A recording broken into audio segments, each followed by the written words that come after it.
الحمد لله نحمده ونستعينه ونستغفره ونؤمن به ونتوكل عليه ونعوذ بالله من شرور أنفسنا ومن سيئات أعمالنا من يهده الله فلا مضل له ومن يضلل فلا هادي له ونشهد أن لا إله إلا الله وحده لا شريك له ونشهد أن سيدنا وحبيبنا وشفيعنا ومولانا محمدا عبده ورسوله صلى الله تعالى عليه وعلى آله وأصحابه وبارك وسلم تسليما كثيرا أما بعد فأعوذ بالله من الشيطان الرجيم بسم الله الرحمن الرحيم فمن يعمل مثقال ذرة خيرا يره ومن يعمل مثقال ذرة شرا يره صدق الله مولانا العظيم.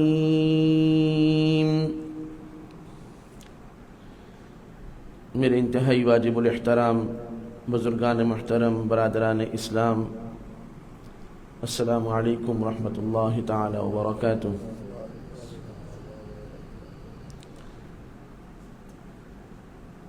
عام طور پر ہم انسان اس غلط فہمی میں مبتلا رہتے ہیں اور اس کا شکار ہو جاتے ہیں کہ دنیا کی زندگی ہی سب کچھ ہے،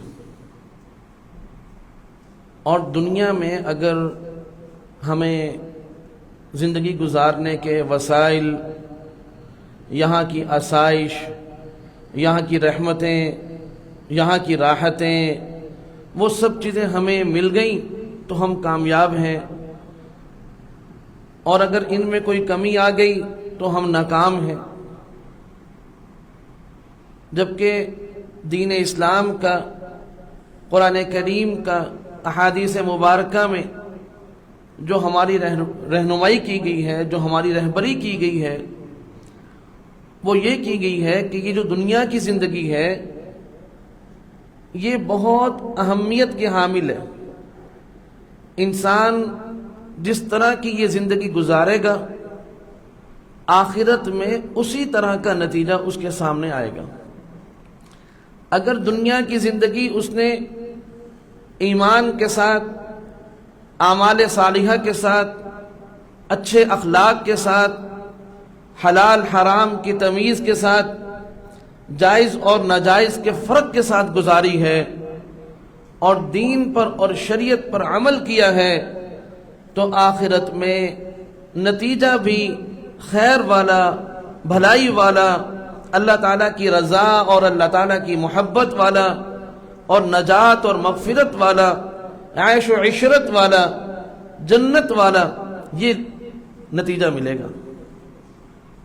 اور اگر کسی شخص نے دنیا کی زندگی گزاری کہ اس کے عقائد بھی درست نہیں، یا عقائد درست ہیں تو معاملات درست نہیں، معاملات درست ہیں تو اعمال درست نہیں، اعمال درست ہیں اخلاق درست نہیں، یہ مختلف چیزیں ہیں کہ ان کے اندر اگر کمزوری ہوئی، خدا نہ خواستہ کفر ہوا، خدا نہ خواستہ شرک ہوا، خدا نہ خواستہ فسق و فجور والی زندگی ہوئی، تو پھر آخرت میں جو نتیجہ ہے وہ اللہ تعالیٰ کی ناراضگی کی صورت میں اور میدان حشر کی سختیوں کی صورت میں، سوال و جواب میں اللہ تعالیٰ کی طرف سے سختیوں کی صورت میں، اور جہنم کی صورت میں ظاہر ہو سکتا ہے۔ تو اس لیے آج اگر ہم یہ دیکھنا چاہیں، اپنا جائزہ لینے کی ضرورت ہے۔ ہم جب بھی اس قسم کی بات پڑھتے ہیں، سنتے ہیں، تو ہماری نگاہ فوراً دوسروں پر چلی جاتی ہے کہ دوسرے کیا کر رہے ہیں، لوگ کیا کر رہے ہیں، جبکہ حقیقت یہ ہے کہ اگر میں بات کر رہا ہوں تو سب سے پہلے مجھے اپنا جائزہ لینا ہے، اور جو سن رہے ہیں ان کو اپنا جائزہ لینا ہے کہ ہماری زندگی کس قسم کی گزر رہی ہے۔ ہماری زندگی میں کہیں خدا نخواستہ غلط عقائد تو نہیں ہے؟ کیا ہماری زندگی میں کہیں خدا نخواستہ غلط معاملات تو نہیں ہے؟ کیا ہماری زندگی میں خدا نخواستہ بدعملی والی زندگی تو نہیں ہے؟ کیا ہماری زندگی میں کوئی بد اخلاقی تو نہیں ہے؟ ان سب باتوں کا ہمیں اپنے آپ کا جائزہ لینا ہے، اس لیے کہ جو آیات میں نے آپ کے سامنے پڑھی اس میں یہ بات بتائی گئی ہے کہ انسان اگر اس دنیا میں تھوڑی سی بھی نیکی کرے گا تو وہ آخرت میں وہ نیکی اس کے سامنے ظاہر ہو جائے گی۔ کس طرح ظاہر ہوگی؟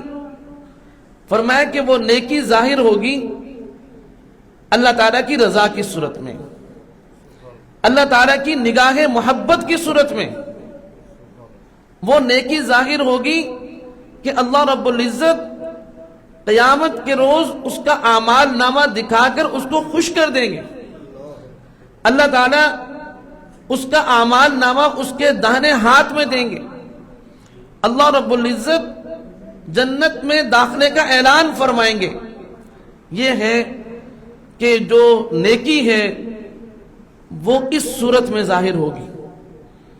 اور اگر انسان اس دنیا میں غلط عقائد والی خدا نخواستہ زندگی گزارتا ہے، جس کی میں نے تفصیل عرض کی ہے، تو وہ برائی کی صورت میں ظاہر ہوگی، جیسے کہ قرآن کریم کے اندر بتایا کہ چھوٹی سی بھی برائی ہوگی تو وہ سامنے آ جائے گی۔ اب وہ برائی کس صورت میں ظاہر ہوگی؟ اللہ تعالیٰ کی ناراضگی کی صورت میں۔ اللہ تعالیٰ فرمائیں گے اس شخص کو مجھ سے دور کر دو، میں اس سے بات نہیں کرنا چاہتا، میں اس کو دیکھنا نہیں چاہتا۔ یہ باتیں میری نہیں ہیں، یہ قرآن کریم کی مختلف آیات ہیں کہ جس میں یہ بتایا گیا کہ اللہ تعالیٰ ان کو دیکھنا بھی پسند نہیں کریں گے۔ وَلَا يُكَلِّمُهُمُ اللَّهُ يَوْمَ الْقِيَامَةِ کہ اللہ قیامت کے روز ان سے بات تک نہیں کریں گے۔ وَلَا يُزَكِّيهِمْ اللہ ان کو پاک بھی نہیں فرمائیں گے، اللہ تعالیٰ ان پر نگاہ رحمت بھی نہیں فرمائیں گے۔ یہ اتنی سخت باتیں ہیں، یہ کن کے لیے ہیں؟ جنہوں نے دنیا کی زندگی کفر و شرک والی، نعوذ باللہ، فسق و فجور والی، حلال حرام کے تمیز کے بغیر، جائز ناجائز کے فرق کے بغیر انہوں نے دنیا کی زندگی گزار دی، اور بظاہر ہو سکتا ہے دنیا میں ان کے لیے یہ تبصرہ ہو کہ ان کی یہ جو زندگی ہے دنیا میں شاید لوگ سمجھتے ہوں یہ بڑے کامیاب ہیں، اس لیے کہ بہت اچھا کاروبار ہے، اس لیے کہ بہت اچھے مکانات ہیں، اس لیے کہ جی صاحب اختیار لوگ ہیں، اس لیے کہ ان کے پاس اقتدار ہے، اس لیے کہ یہ حکومت کے لوگوں کے ساتھ ان کے تعلقات ہیں، یا یہ لوگ حکومت میں ہیں، بھائی ان کے تو مزے ہیں، ان کی رہائشیں دیکھو، ان کی فرمائشیں دیکھو، ان کی سواریاں دیکھو، بھائی ان کے تو مزے، یہ کامیاب لوگ ہیں۔ لیکن فرمایا کامیابی اور ناکامی کا فرق قیامت کے روز واضح ہوگا۔ دنیا میں کسی کے بارے میں کوئی تبصرہ نہیں کیا جا سکتا کہ یہ کامیاب ہے یا ناکام ہے، یہ فیصلہ قیامت کے روز اللہ تعالیٰ نے اپنے پاس رکھا ہے۔ فرمایا کہ میدان حشر میں جب ہم اپنی قبروں سے اٹھائے جائیں گے، دنیا کے جتنے بھی انسان ہیں وہ مرنے کے بعد جہاں ہیں اسی کا نام قبر ہے، اسی کا نام عالم برزخ ہے۔ اگر کسی کو مچھلی نے کھا لیا، نگل لیا، کوئی سمندر میں غرق ہو گیا، کوئی خدا نہ خواستہ جل کر خاک ہو گیا، اور بہت سارے لوگ تو اپنے مردوں کو خود جلاتے، کوئی بھی صورت ہو، کوئی کہیں بھی ہو، کسی صورت میں ہو، اسی کا نام عالم برزخ ہے، اور قیامت کے روز اللہ رب العزت جو جہاں کہیں ہوگا اس کو نئی شکل و صورت کے ساتھ اپنے سامنے کھڑا کریں گے، جو جہاں کہیں ہوگا۔ حضرت آدم علیہ السلام سے لے کر قیامت تک آنے والے تمام انسان، ایک ایسا روز آنے والا ہے جس کی آگاہی قرآن کریم دیتا رہا، جس کے بارے میں اعلان جناب محمد رسول اللہ صلی اللہ علیہ وسلم فرماتے رہے کہ ایک روز آئے گا کہ تم سب کو اللہ کے دربار میں اکٹھے کھڑے ہونا ہے۔ اسی روز کا نام یوم حشر ہے۔ قرآن کریم نے اس کو بتایا کہ یہ حشر کا دن ہے۔ اس میں فرمایا کہ لوگ دو قسم کے ہو جائیں گے۔ یہاں آگے پتہ چلے گا کہ کون ناکام ہے اور کون کامیاب ہے۔ دو حصوں میں لوگوں کو تقسیم کر دیا جائے گا۔ فرمایا ایک حصے میں وہ لوگ ہوں گے جن سے اللہ ناراض ہے، جن سے اللہ ناراض ہے۔ فرمایا ان کی صورت یہ ہوگی کہ سورج ان کے سر پر چمک رہا ہوگا، سورج اپنی پوری حرارت ان کے اوپر پھینک رہا ہوگا، اور ان کے اوپر لباس نہیں ہوگا، لیکن اتنا خیال بھی نہیں آئے گا کہ کسی دوسرے کا سطر دیکھ سکیں، بے لباس، لیکن ایسا خوف کا عالم ہوگا، ایسا ہیبت کا عالم ہوگا کہ ہر آدمی کو اپنی پڑی ہوئی ہوگی۔ ماں باپ اولاد کو نہیں دیکھیں گے، اولاد ماں باپ کو نہیں دیکھے گی، بیوی شوہر کو، شوہر بیوی کو نہیں دیکھے گا، دوست کو دوست کی فکر نہیں ہوگی، ہر ایک کو اپنی فکر ہوگی کہ میں کسی طریقے سے بچ جاؤں، میں کسی طریقے سے بچ جاؤں۔ فرمایا کہ اب دو طرح کے لوگ ہوں گے جن کو اللہ کے دربار میں پیش کیا جائے گا۔ وہ تین طرح کے ہوں گے، تین طرح سے پیش کیا جائے گا۔ لوگ دو طرح سے ہوں گے، لیکن پیش جو ہے وہ کس طرح کیا جائے گا؟ فرمایا کچھ لوگ تو ایسے ہوں گے کہ جن سے اللہ رب العزت ایسے سخت ناراض ہوں گے، فرمائیں گے کہ ان کے گردنوں میں توق اور رسے ڈال کر ان کو کھینچ کر ان کا منہ زمین کی طرف ہو، اور گردن میں رسے ڈال کر ان کو کھینچ کر میرے سامنے پیش کیا جائے، گھسیٹ کر۔ ان سے اللہ سب سے زیادہ سخت ناراض ہوں گے۔ فرمایا دوسرے نمبر پر وہ لوگ ہوں گے جن کو اللہ فرمائیں گے کہ ان سے میری ناراضگی ہے لیکن کم ہے، یہ میرے دربار میں اپنی قبروں سے اٹھ کر پیدل حاضر ہوں۔ یہ بھی بہت مشقت والا عمل ہوگا۔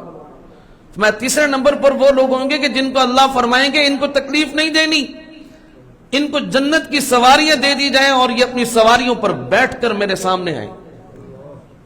تین طرح اللہ کے دربار میں لوگ پیش ہوں گے، اور پھر دو حصوں میں تقسیم کر دیا جائے گا۔ فرمایا ایک تو وہ ہوگا طبقہ کہ جو سورج کی تپش کے بیچ میں کھڑے ہوں گے، ان کے اوپر کوئی سایہ نہیں ہوگا، اور سورج سروں سے صرف 1.25 نیزے کی بلندی پر ہوگا، صرف 1.25 نیزے کی بلندی پر۔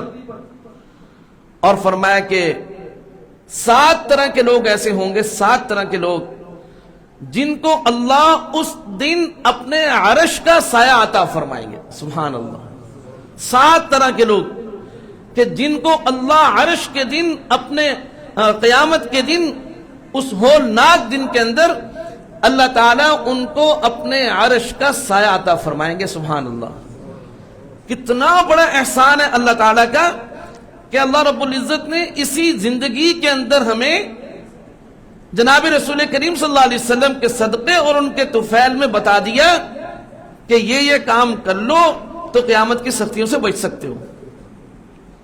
وہ کون سے لوگ ہوں گے؟ فرمایا پہلا طبقہ وہ ہے کہ جن کو اللہ نے دنیا میں حکمرانی عطا کی، وہ محلے کی سطح کی حکمرانی ہے، وہ شہر کی سطح کی ہے، وہ صوبے کی سطح کی ہے، وہ ملک کی سطح کی ہے، وہ بین الاقوامی سطح کی ہے، لیکن وہ حکمران تھا، حکومت اس کے ہاتھ میں تھی، فیصلے اس کے ہاتھ میں تھے، اختیارات اس کے پاس تھے، طاقت اس کے پاس تھی، اس کی آواز پر، آرڈر پر کام ہوتے تھے۔ تو فرمایا کہ وہ عادل ہو، انصاف کرنے والا ہو. یہ نہیں کہ اپنے طاقت اور اختیار کے نشے میں وہ لوگوں کے ساتھ ناانصافی کرے اور لوگوں کے ساتھ ظلم کرے. انصاف کرنے والا حکمران، فرمایا کہ قیامت کے روز اللہ رب العزت اس کو اپنے عرش کا سایہ عطا فرمائے گا. سبحان اللہ، کتنی بڑی بات ہے. لیکن یہ آسان کام نہیں ہے. عام طور پر جو کہانی ہمارے سامنے ہے وہ یہی کہ جس کے پاس تھوڑا سا اختیار آ جائے، جس کے پاس قوت آ جائے، جس کے ہاتھ میں فیصلے آ جائیں، وہ یہ سمجھتا ہے کہ لوگوں کی اچھی بری تقدیر بس سب میرے ہاتھ میں ہے، میں جو چاہوں جیسے چاہوں فیصلے کروں، مجھے کوئی چیلنج کرنے والا نہیں ہے. حالانکہ ایسا نہیں ہے. اللہ دکھا تو دنیا میں بھی دیتے ہیں. آپ نے دیکھا، دنیا کے اندر دیکھا، جس نے بھی لوگوں کے ساتھ زیادتی کی، ظالم بنا اور لوگوں کا خون چوسا، لوگوں کے حقوق چھینے، لوگوں کے ساتھ ناانصافی کی، آپ دنیا میں بھی دیکھتے ہیں کہ ذلت ان کا مقدر بنتی ہے، ان کا انجام اچھا نہیں ہوتا. وقتی طور پر پروٹوکول اور فراریاں اور شراریاں سب کچھ چلتا ہے، لیکن انجام اچھا نہیں ہوتا. انجام اسی حکمران کا دنیا میں بھی اچھا ہوتا ہے جو عدل و انصاف سے کام لیتا ہے، جو لوگوں کا خیال کرنے والا ہوتا ہے. لوگ اس کے جانے کے بعد بھی اپنے دل میں، اگر وہ دنیا سے چلا جائے، لوگ اس کے جانے کے بعد بھی اپنے دلوں میں، اپنی زبانوں پہ، اپنی محفلوں میں اس کے تذکرے عزت کے ساتھ کرتے ہیں. یہ ہم نے خود دیکھ لیا.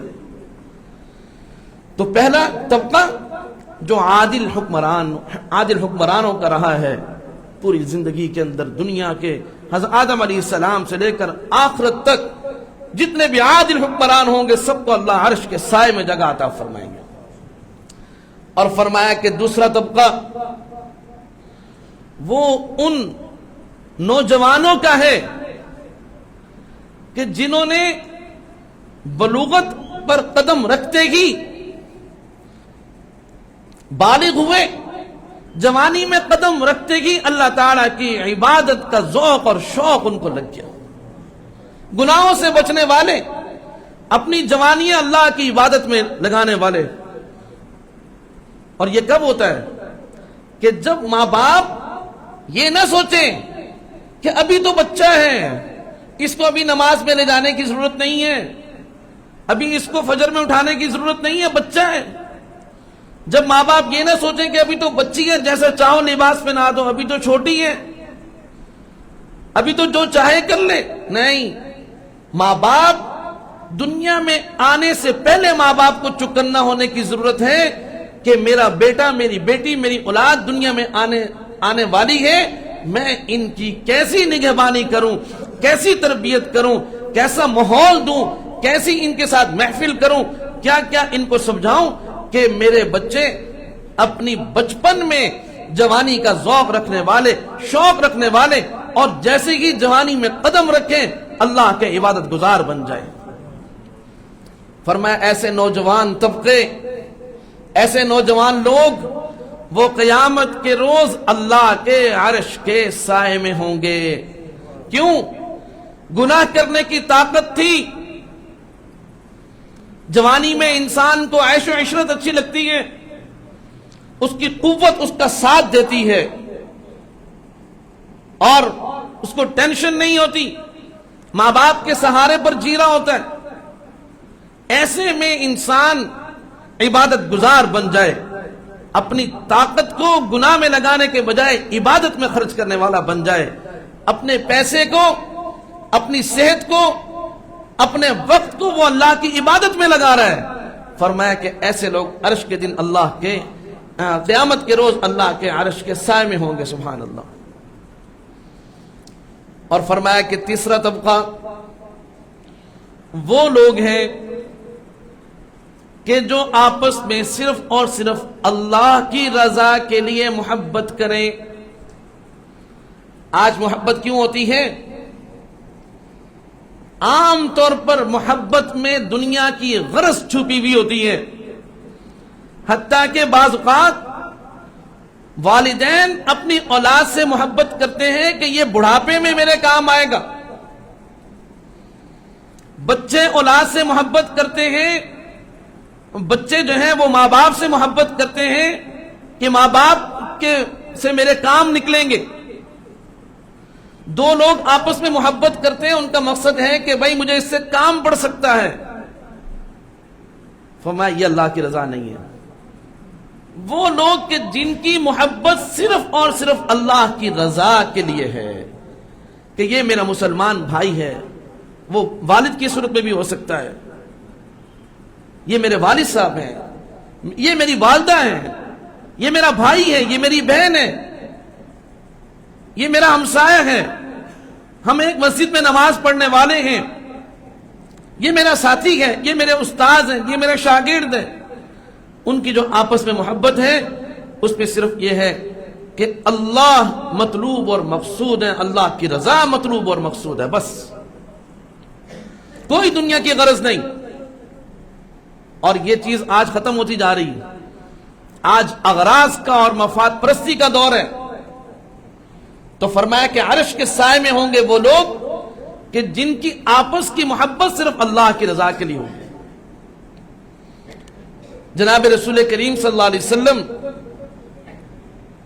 آپ سے حضرات صحابہ کرام نے پوچھا کہ یا رسول اللہ، قیامت کے روز آپ تو اللہ کے سب سے برگزیدہ پیغمبر، آپ کا اتنا اونچا مقام، آپ کی اتنی اونچی شان، قیامت کے روز جنت میں جانے کے بعد آپ تو بہت اونچے درجات میں ہوں گے، ہمیں بہت یہ رنج ہے، غم ہے کہ ہم آپ سے کیسے مل پائیں گے، ہمیں تو کچھ بھی نہیں چاہیے، دنیا میں بھی آپ کی رفاقت ہمیں حاصل ہے اور یہاں ہمارے مزے ہیں کہ ہم آپ کے ساتھ ہیں. اب آخرت میں آپ ہم سے دور ہوں گے، ہم آپ سے دور ہوں گے، اس جنت کا بھی کیا مزہ کہ جس میں آپ کی رفاقت نہ ملے. تو آپ صلی اللہ علیہ وسلم نے فرمایا کہ المرء مع من احب، کہ قیامت کے دن، قیامت کے بعد جنت میں فرمایا کہ آدمی اسی کے ساتھ ہوگا جس کے ساتھ اس کو محبت ہوگی، دنیا میں جس کے ساتھ اس کو محبت ہوگی. حضرات صحابہ اکرام فرماتے ہیں کہ یہ جو دن تھا یہ ہمارے لیے گویا کہ عید کا دن تھا.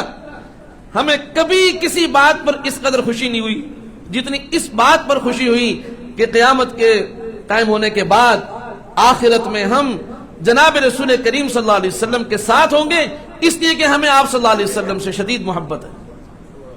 تو آج اگر ہم نے آپ صلی اللہ علیہ وسلم کا زمانہ نہیں پایا لیکن ہم آپ کے امتی ہیں، ہمیں جناب نبی علیہ السلام سے جتنی محبت ہے کسی اور سے نہیں ہو سکتی. اپنے ماں باپ سے بڑھ کر، اپنی اولاد سے بڑھ کر، اپنے دوستوں سے بڑھ کر ہمیں سب سے زیادہ محبت ہونی چاہیے جناب رسول کریم صلی اللہ علیہ وسلم سے، اور اس سے بڑھ کر اللہ رب العزت کی ذات گرامی سے. تو انشاءاللہ اگر آج ہم اللہ کے رسول صلی اللہ علیہ وسلم سے اپنی اس زندگی میں بے انتہا محبت کریں گے، اور محبت کیسی ہوتی ہے کہ ان کی اطاعت کریں گے، ان کی فرما برداری کریں گے، ان کی سنتوں پر عمل کرنے کی کوشش کریں گے، ان کو ناراض نہیں کریں گے، تو فرمایا کہ انشاءاللہ قیامت میں ہماری رفاقت بھی پھر انہی کے ساتھ ہوگی. کتنی بڑی بات ہے، معمولی بات نہیں ہے کہ ہم جیسے لوگ اعمال پر نہیں رکھا کہ نبی علیہ السلام جیسا حج کر کے لاؤ، نبی علیہ السلام جیسے عمرے کر کے لاؤ، نبی علیہ السلام جیسی نمازیں لے کر آؤ، نبی علیہ السلام والے روزے لے کر آؤ، نبی علیہ السلام والا بدر و احد والا جہاد لے کر آؤ، نبی علیہ السلام والی رات کو تہجد کی عبادتیں لے کر آؤ. عبادت پر نہیں رکھا، محبت پر رکھا ہے. سبحان اللہ. یہ نہیں فرمایا کہ ان جیسے تم اخلاق لے کر آؤ، نہیں، تم نقل کرنے کی کوشش کرو، تم جو ہے وہ ان سے محبت کرو، ان کی بات ماننے کی کوشش کرو، ان کی سنتوں پر عمل کرنے کی کوشش کرو. تم نقل ہی لے آؤ. دنیا میں جو نقل لگاتا ہے نا اس کو فیل کر دیا جاتا ہے، لیکن آخرت میں جو نبی علیہ السلام کی نقل لگانے والا بھی ہوگا وہ بھی پاس ہو جائے گا کہ جاؤ بھائی تم بھی پاس ہو. تو بات یہی ہے، اللہ مجھے اور آپ کو سب کو نصیب فرمائے، ہمارے ماں باپ کو نصیب فرمائے، ہماری اولادوں کو نصیب فرمائے. میں نے کہہ دیا، آپ نے سن لیا، بات شاید چھوٹی سی لگے لیکن اس کی حقیقت بہت بڑی ہے۔ تو فرمایا کہ بھئی تیسرا طبقہ وہ جو اللہ کی رضا کے لیے آپس میں محبت کرنے والے ہوں، اور چوتھا طبقہ وہ، سبحان اللہ، فرمایا وہ شخص کہ جو اللہ کی یاد میں آنسو بہانے والا ہے۔ سبحان اللہ، اللہ اکبر، اللہ کی محبت میں اس کے آنسو گر گئے، بیٹھا تھا اپنے بستر پہ لیٹا ہوا تھا، سفر میں جا رہا تھا، اللہ کی یاد آ گئی، میرا اللہ کتنا مہربان ہے،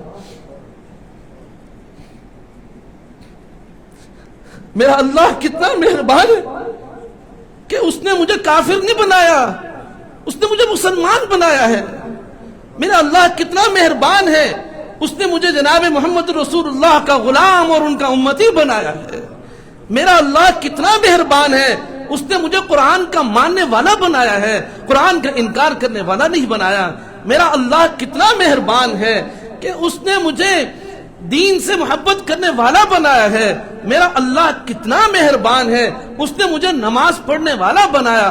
آج ہم سب بیت اللہ کی طرف منہ کر کے بیٹھے ہوئے ہیں، یہ میرا آپ کا کمال ہے۔ کتنے لوگ ہیں جن کو جمعہ بھی نصیب نہیں، جن کو نماز بھی نصیب نہیں، اور کروڑوں لوگ ہیں دنیا کے اندر جو اللہ کے منکر ہیں، جناب رسول کریم صلی اللہ علیہ وسلم سے نفرت کرتے ہیں، قرآن سے نفرت کرتے ہیں، دین سے نفرت کرتے ہیں، علماء سے نفرت کرتے ہیں، مسجد سے نفرت کرتے ہیں۔ میرا کوئی کمال ہے کہ میں اللہ سے محبت کرنے والا ہوں؟ میرا اور آپ کو کوئی کمال ہے کہ ہم مومن ہیں، ہم محمدی ہیں، ہم قرآن والے ہیں، ہم مسلمان ہیں؟ یہ اللہ کی مہربانیاں ہیں۔ اس اللہ کو یاد کر کے آنسو بہانا، یا پھر انسان گناہوں کا پتلا ہے۔ لوگ کہتے ہیں، ایک صاحب کہنے لگے حضرت والد صاحب رحمۃ اللہ علیہ کو، حضرت پتہ نہیں کون سا گناہ ہو گیا جس کی سزا مل رہی ہے کہ میں بیمار ہوں۔ والد صاحب رحمۃ اللہ نے فرمایا، یہ بتاؤ نیکی کون سی ہوئی ہے؟ گناہوں کے تو ہم پتلے ہیں، گناہ کر کر کے تو زندگی گزر رہی ہے، کہتے ہو کہ پتہ نہیں کون سا گناہ ہو گیا، یہ بتائیں کہ نیکی کون سی ہوئی ہے۔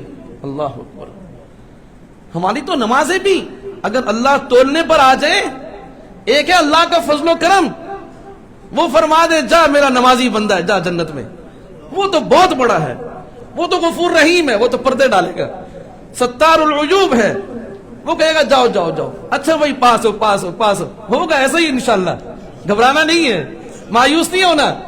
لیکن اگر کوئی اکڑ میں آ جائے، جیسے 500 سال سجدے میں رہنے والا عبادت گزار، جب اللہ نے اس کو کہا کہ جاؤ میرے فضل سے جنت میں چلے جاؤ، وہ کہنے لگا کہ میں نے تو 500 سال سجدے میں اس لیے پڑا رہا، اس لیے تیری عبادت کی کہ میں اپنی عبادت کے زور پر جنت میں جاؤں۔ اللہ فرمانے لگے، اگر تجھے اپنی عبادت پر گھمنڈ ہے تو پھر پہلے حساب دینا جو میں نے کھلایا ہے، جو میں نے پلایا ہے، جو میں نے سانسیں دی ہیں، جو دیکھنے کی قوت دی ہے، جو سوچنے کی قوت دی ہے، عقل و خرد دی ہے، پہلے ان کا تو حساب دے، عبادت کا حساب تو بعد میں کریں گے۔ اب جب سب کچھ ہو گیا،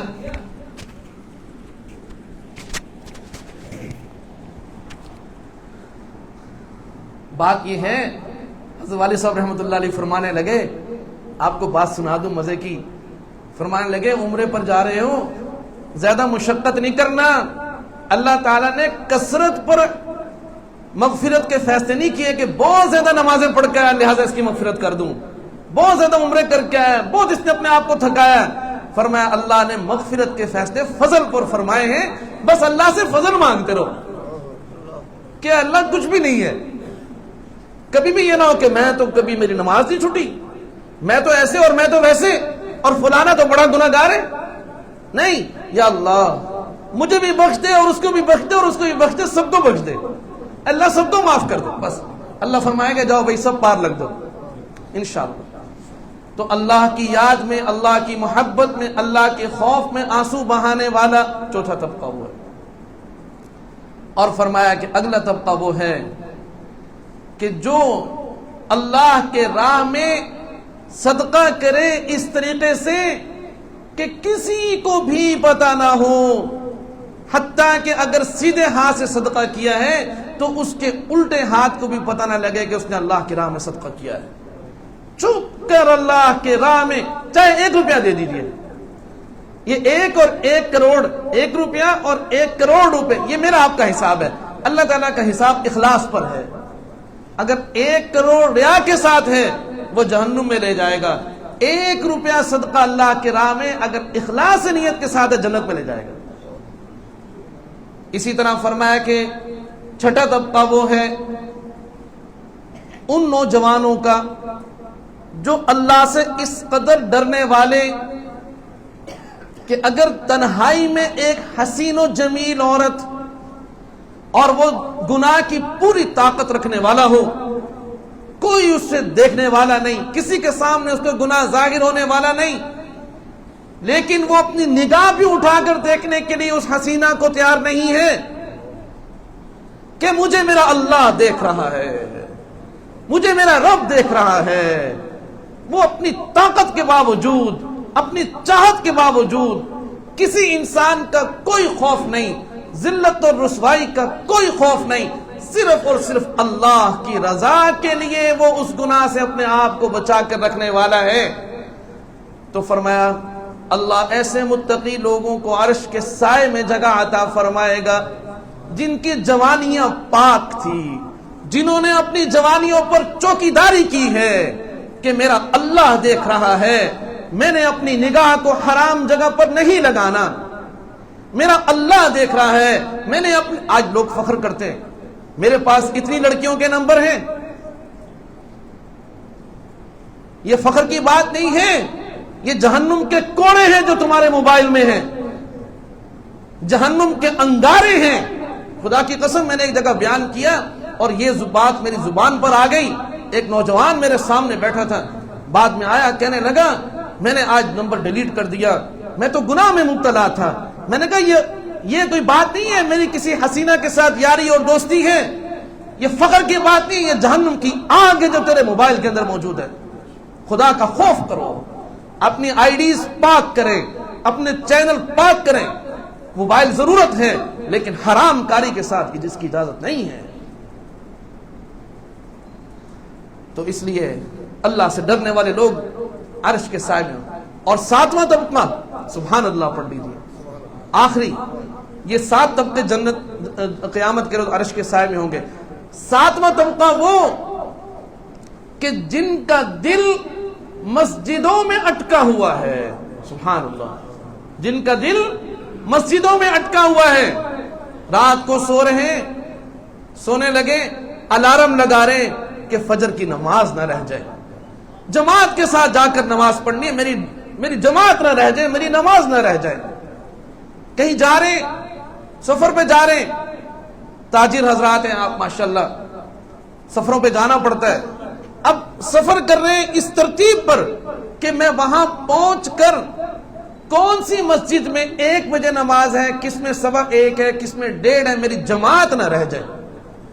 اس کا دل مسجد میں اٹکا ہوا، اس کو مسجدوں کے نمازوں کے ٹائم یاد ہے، فلاں مسجد میں اذان کتنے بجے ہوتی ہے، جماعت کتنے بجے ہوتی ہے، بس اس فکر میں مبتلا ہے.